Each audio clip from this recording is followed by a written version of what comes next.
Hola, ¿qué tal? Buenos días. Bueno, vamos a empezar con esta presentación que es parte de las capacitaciones de Greco, Soluciones Integrales. Esta capacitación va dirigida al área de ingeniería y operativo. Bueno, yo voy a ser el ponente del día de hoy. Soy el ingeniero Eric Ferto Gutiérrez, el cual va a exponer el tema de factor de potencia y tipos de carga.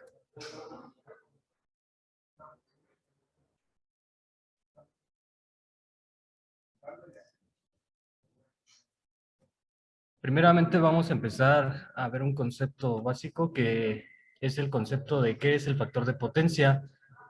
Se define como un indicador cualitativo y cuantitativo del correcto aprovechamiento de la energía eléctrica.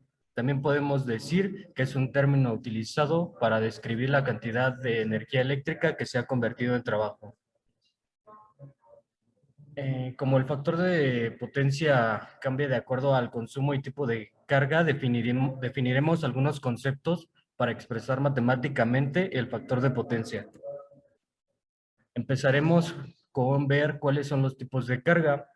La medición en corriente alterna es más complicada que la corriente continua debido a los efectos de los inductores y capacitores con los que cuentan las instalaciones eléctricas, por lo que cualquier circuito de corriente alterna existen estos tres tipos de parámetros de inductancia, capacitancia, resistencia en una variedad de combinaciones. Esto quiere decir que vamos a tener una instalación eléctrica, diferentes tipos de cargas y de igual manera van a estar combinadas entre sí. En la imagen de abajo podemos observar cómo tenemos los tres tipos de cargas en un circuito. La primera es una carga resistiva, donde en la parte de abajo podemos ver la forma de onda, donde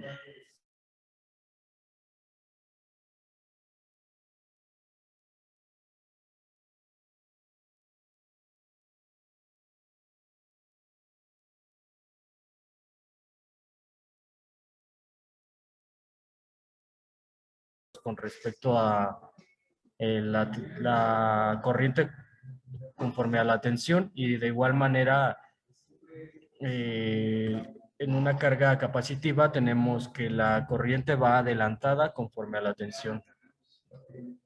En un circuito puramente resistivo, la tensión está en fase con la corriente, siendo algunos de estos afectados como lámparas incandescentes, planchas, estufas eléctricas, entre otras más. Toda la energía eléctrica la transforma en energía lumínica y energía calorífica. Como podemos ver en la imagen del lado derecho, podemos obtener la forma de onda de tanto la tensión como la corriente, el cual tenemos que va en sincronía una de otra.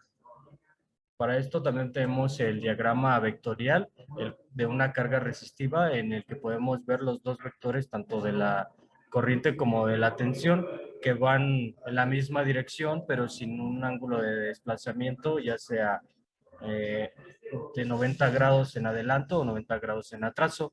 Esto quiere decir que nuestro factor de potencia va a ser 1. Para las cargas inductivas, en un circuito puramente inductivo, la corriente está trazada a 90 grados conforme a la tensión. La mayoría de estas cargas se caracterizan por utilizar energía eléctrica para generar campos magnéticos o electromagnéticos que finalmente son aprovechados como lo son en motores y transformadores para que se pueda ocupar este tipo de campo. Lo que tiene este tipo de campo es que no se aprovecha al máximo y hay pérdidas en el sistema. Del lado derecho podemos observar las gráficas de tanto la tensión como la corriente, donde podemos ver que la tensión está generado primero conforme a la corriente y este está desfasado a 90 grados una de otra.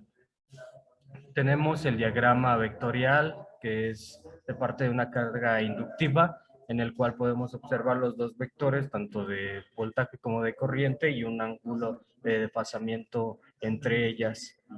Y podemos dar a observar que el factor de potencia, en este caso, va a ser menor a la unidad. Para cargas capacitivas, Y en circuitos puramente capacitivos, la corriente va adelantada a 90 grados con respecto a la tensión. Con bancos de capacitores se los utiliza a nivel industrial para compensar el retraso que producen las cargas inductivas, produciendo un adelanto de corriente con respecto a la tensión.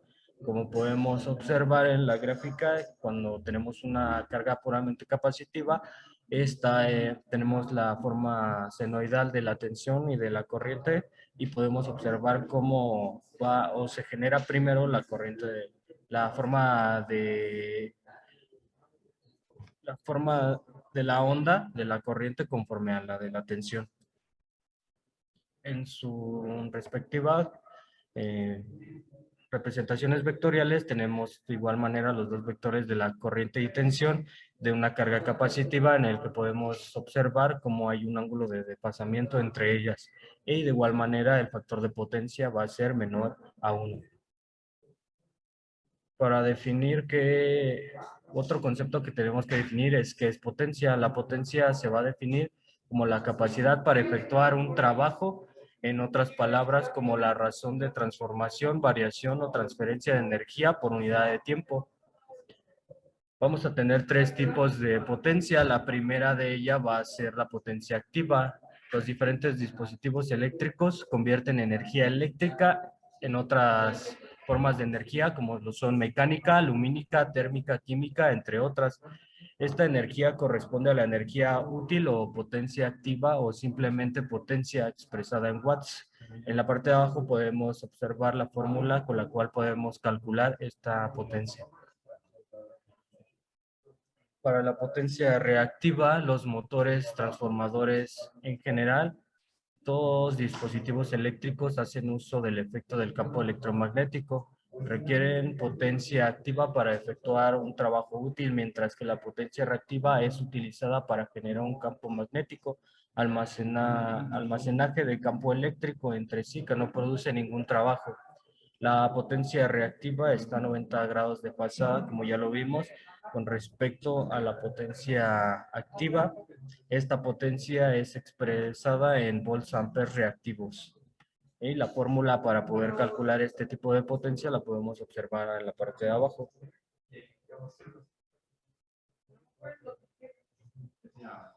La potencia aparente en un sistema es la resultante de considerar la tensión aplicada al consumo de la corriente que esté demandada. Esta también la resultante de la suma de los vectores de la potencia activa y la potencia reactiva. Esta potencia es expresada en volts amperes y la podemos calcular de la siguiente manera, ya sea multiplicando el voltaje por la corriente, o hacer la raíz cuadrada de las dos potencias, conforme al teorema de Pitágoras. Ya sabiendo estos conceptos, podemos observar el triángulo de potencias, donde podemos ver la relación de tres potencias. El factor de potencia es la relación entre la potencia activa y aparente si las corrientes y tensiones son señales senoidales. Como podemos observar, aquí tenemos el triángulo de potencias, donde tenemos la potencia aparente, que es la suma de las dos potencias, que son la potencia reactiva y la potencia activa, y un ángulo de desfasamiento que hay entre la potencia activa y la potencia aparente. Este ángulo de desfasamiento va a ser para poder calcular el factor de potencia. Del lado derecho podemos observar una analogía, que es un tarro con una bebida, el cual tenemos la potencia aparente, que es toda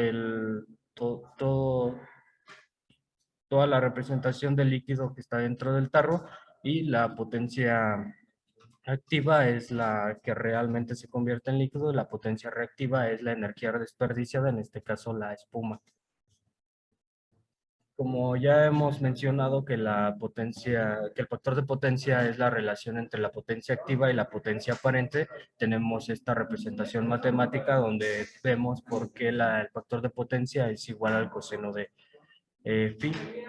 Entonces, como tenemos el voltaje conforme a la corriente por el coseno sobre el voltaje por la corriente, estos se van a convertir en 1, y solo nos va a quedar el coseno de phi. También tenemos la relación que va a ser el factor de potencia conforme al ángulo, donde podemos observar en la gráfica que si tenemos un ángulo cero, el factor de potencia nos dará la unidad. Y si tenemos un ángulo de desfasamiento entre el voltaje y la corriente, este factor de potencia irá disminuyendo. Con respecto a las especificaciones que nos da CFE, conforme al factor de potencia, este debe ser mínimo de 90%, ya que si este factor de potencia es menor al 90%, habrá multas y o bonificaciones si este es mayor al 90%. Aquí vamos a ver algo más concreto, el cual, de acuerdo al factor de potencia que nosotros tengamos o tengamos facturando en nuestro recibo, la compañía suministradora nos bonificará o nos multará de acuerdo a la siguiente imagen, donde la bonificación tendrá un máximo de 2.5% y los recargos o multas tendrán un máximo aplicable del 120%, dependiendo de qué tanto tengamos de factor de potencia o qué tanto estemos aprovechando la energía dentro de nuestro sistema. Para la corrección del factor de potencia, mencionaremos que el factor de potencia se tendrá que colocar un banco de capacitores, el cual se tendrá que calcular conforme a las necesidades del sistema y así poder compensar con potencia reactiva capacitiva para disminuir ese o aumentar el factor de potencia de nuestro sistema y reducir las pérdidas dentro de él. Bueno, esa sería todo. Muchas gracias.